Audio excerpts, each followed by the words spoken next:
Olá, queridos! Oi, nós desejamos que a graça de Deus seja com cada um de vocês. Queremos só lembrar a você deu um joinha, se você gostou, se foi útil para você, que você compartilhe com alguém, de tal maneira que a gente consiga alcançar mais corações com a exposição do padrão bíblico que nós estamos colocando aqui para você.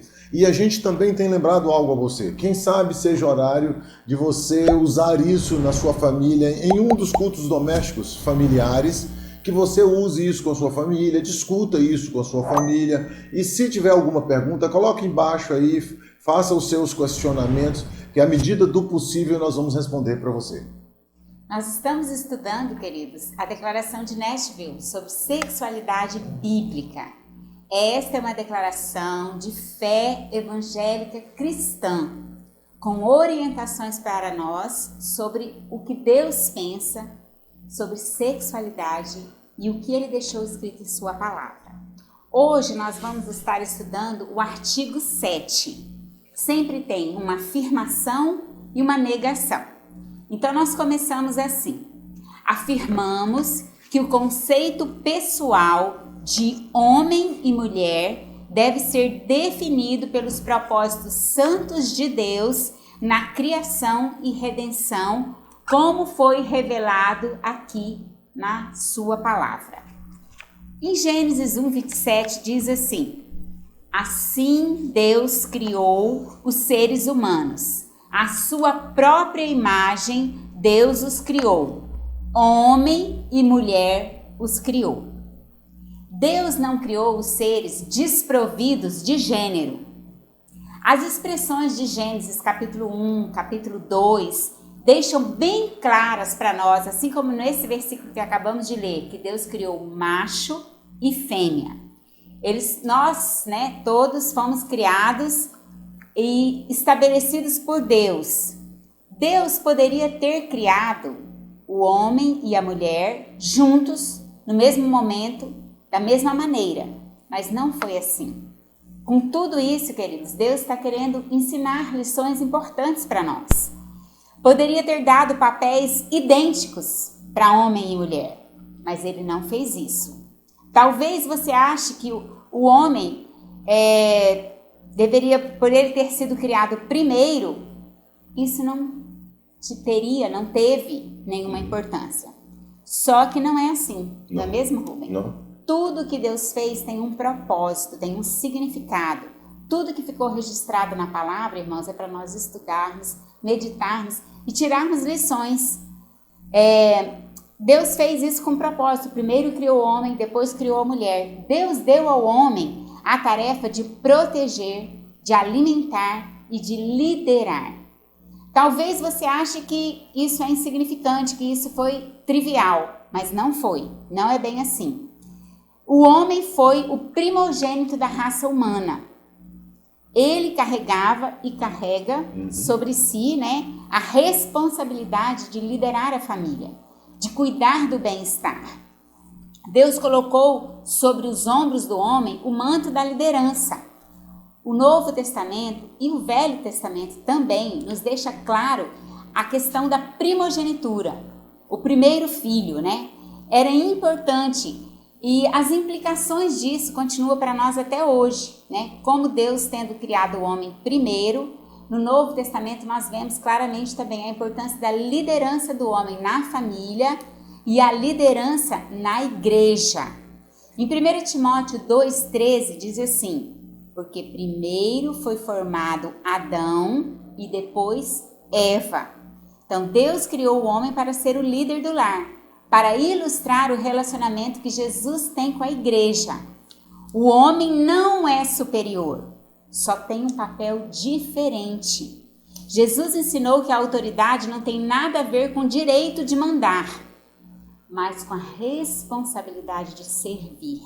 Então Jesus é o nosso maior exemplo de líder-servo. E esse exemplo é para ser copiado pelos homens, dentro da família, dentro da igreja.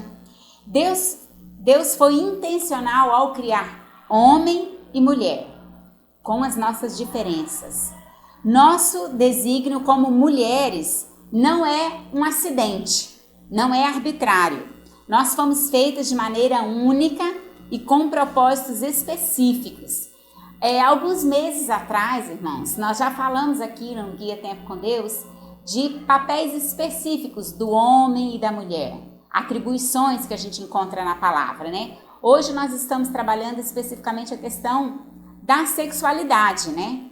A sociedade está masculinizando as mulheres e feminilizando os homens. As mulheres são incentivadas a ser duronas, insensíveis.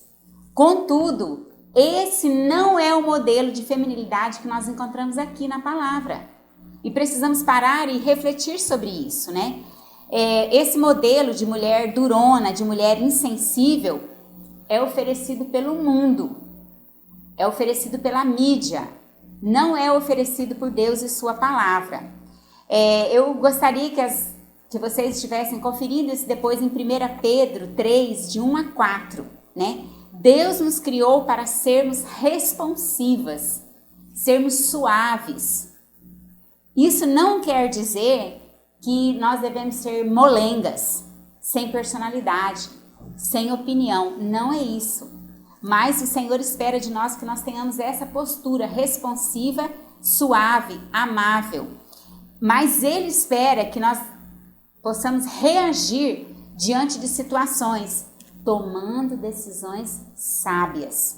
E não decisões conforme o padrão do mundo, dos filmes, das novelas, da TV, dos livros, da literatura, que tem pressionado a feminilidade tóxica, né? E uma masculinidade também tóxica, que não tem padrão aqui, amados, na palavra de Deus. Então nós como mulheres devemos tomar decisões sábias, decisões baseadas na palavra. Deus nos deu personalidade, Deus nos deu opinião. Ser responsiva e ser sensível não é ser sem opinião, ser uma mulher boca aberta. E Ele não espera que respondamos positivamente a coisas erradas. Então nós devemos responder positivamente aquilo que tem coerência com a palavra de Deus. John Piper disse o seguinte: essa depreciação da masculinidade e feminilidade é uma perda gigantesca. Tem prejudicado tremendamente as gerações de rapazes e moças que desconhecem o que significa ser homem ou mulher. Eu queria só que você lembrasse de algo. O que foi dito aqui por Joquebed, a introdução que nós demos. Se você notar estas ideias erradas que aqui foram contrapostas, você vai notar que nenhuma delas se origina na Bíblia.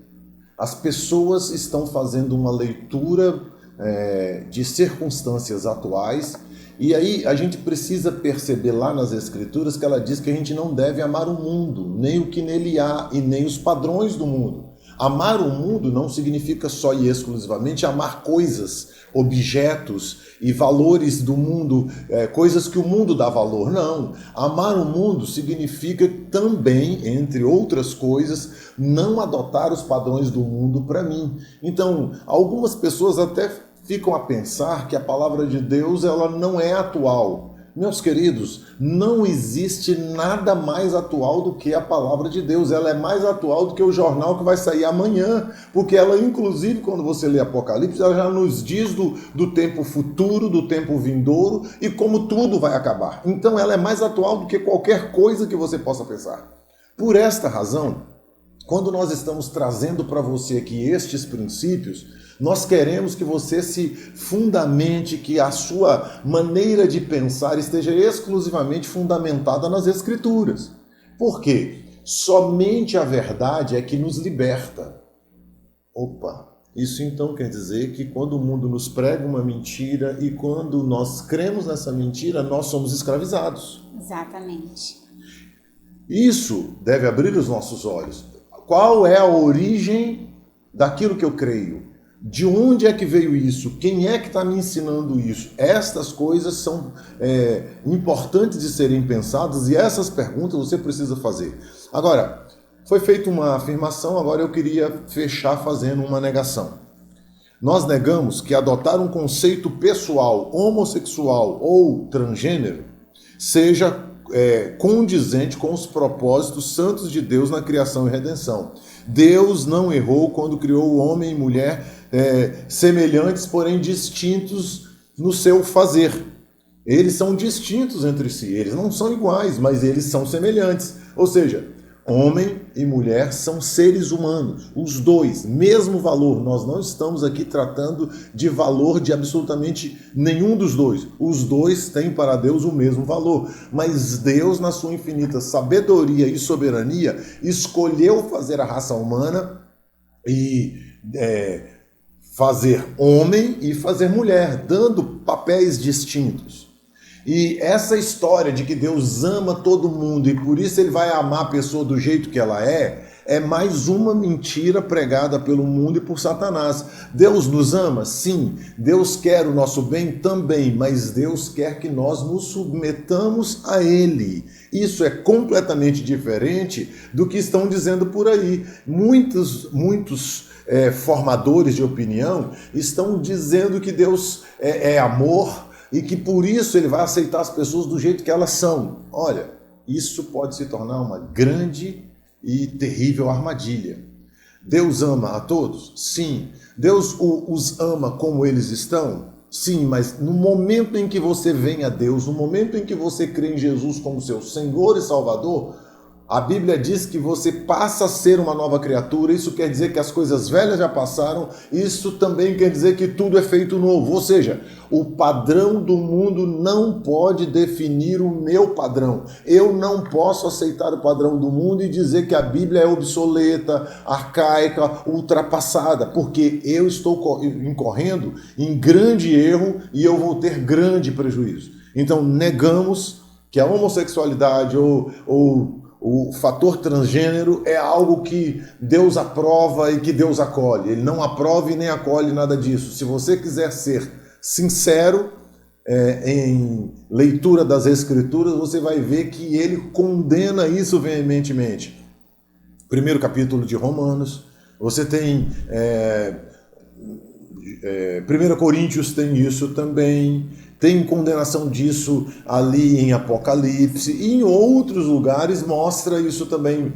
Veja só, você lembra por que Sodoma e Gomorra foram destruídas e todas as pequenas cidades na planície que acompanhavam essas duas grandes cidades? Elas foram destruídas porque o seu pecado chegou no limite. E entre outras coisas mais, sabe qual foi o limite? A sodomia. A homossexualidade. Se você notar que quando dois anjos vão buscar Ló lá em Sodoma, as pessoas da cidade queriam que ele pusesse aqueles anjos para fora para eles terem relação sexual.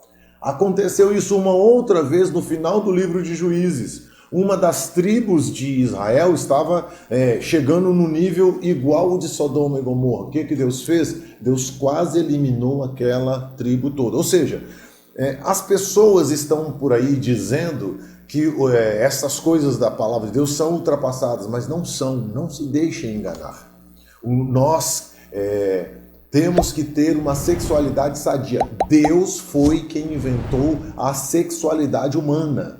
E Satanás é quem desvirtua a sexualidade humana. O nosso coração pecaminoso é quem aceita esses desvirtuamentos da sexualidade. Portanto, voltemos à sexualidade sadia, que ela é boa, ela é algo aprovado por Deus, ela é fantástica. Deus abençoe e pedimos que você compartilhe com alguém esse vídeo. E lembrando, queridos, Deus criou macho e fêmea. Vamos estudar, vamos procurar na palavra o que é a feminilidade bíblica, a masculinidade bíblica. Vamos trabalhar isso com a nossa família. E que o Senhor Deus nos abençoe. Amém.